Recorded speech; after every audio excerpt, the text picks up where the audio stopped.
Chapter 1. Checkpoint.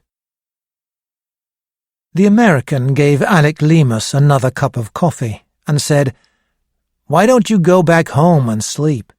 We can phone you if he comes." Lemus did not answer. He just stared through the window of the West German checkpoint.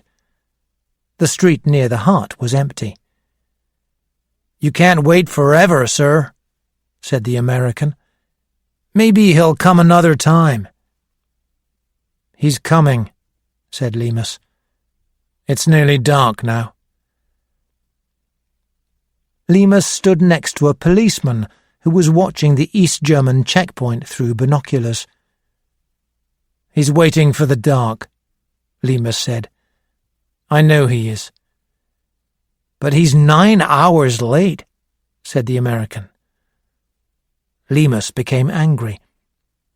"He's an agent, one of my agents," he said. "He doesn't have a timetable. He's in danger. He's frightened. Munt knows that Carl is spying for us, and Munt's chasing him.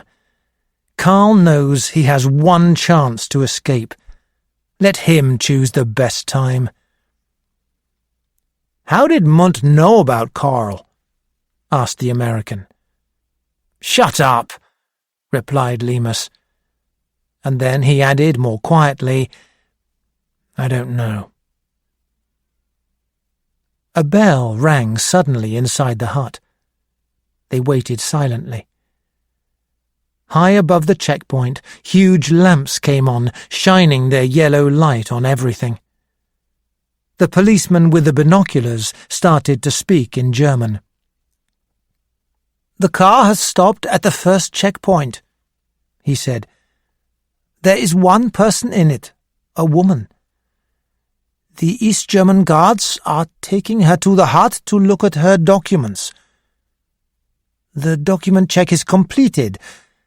The car is going to the second checkpoint. The woman is going inside the hut. The guards are checking inside the car. The woman is coming out, and the barrier pole has been raised.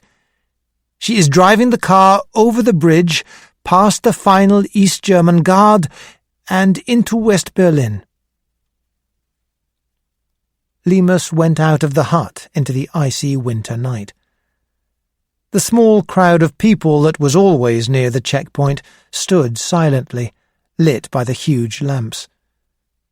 The people changed, but the faces did not. They always looked helpless and confused. The car had passed the hut and stopped further along the street. Lemus had recognized the woman.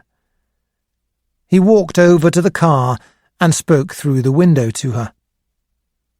"Where is he?" "They came for him," she replied. "But he escaped.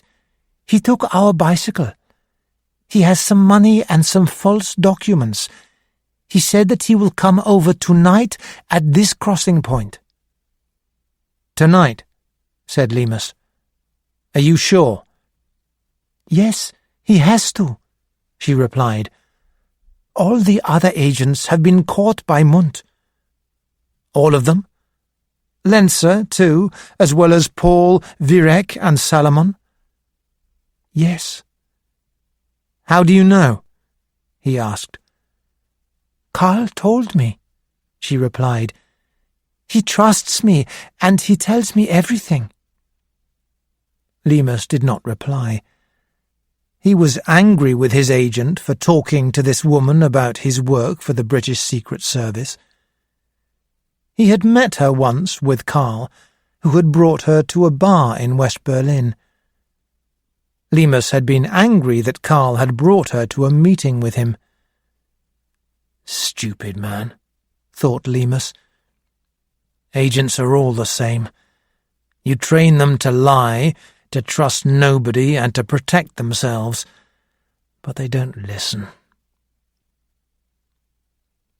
He pulled a key from his pocket and gave it to the woman. "You'll need somewhere to stay," he said. "Go to Albrecht-Dürer-Strasse, number 28. I'll phone you when he comes." He went back to the silent hut. The American was not there. "He's gone home," said the policeman. Lemus told the policeman that they were waiting for a man on a bicycle, and then he went to the window and waited. In front of him was the road, and to either side there was the wall. It was a dirty, ugly thing, built from big blocks of rough concrete, with barbed wire on top and in front of it. "Sir, look," the policeman suddenly whispered. "It's a man with a bicycle." Lemus recognized the man who was pushing the bicycle. It was Carre. "He's done it," thought Lemus. "He's got through the first checkpoint. There's just the second one now." Carre calmly leaned his bicycle against the customs hut and disappeared inside. At last he reappeared, got on his bike, and an East German policeman raised the red and white barrier pole. He was through. He was coming towards them. He had done it. At that moment, Carre seemed to hear a sound and know that there was danger. He looked over his shoulder and began to move faster. An East German guard was on the bridge, watching Carre as he came towards him.